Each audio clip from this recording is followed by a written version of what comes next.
Nora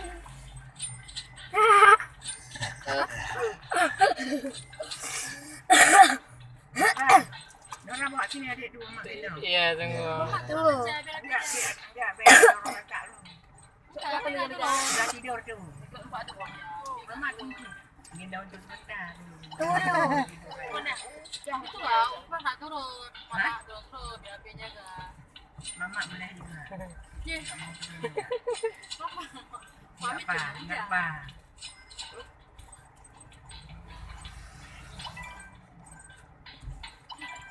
Oh ya, dua orang.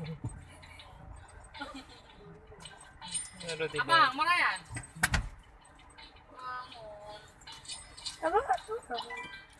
Adik bawa benda tu ni. Nora. Tengok juga Tengok. Buat sini tu. Dah tidur. Jangan bangun Akhirnya. Dia tidur apa? Buat sini tu.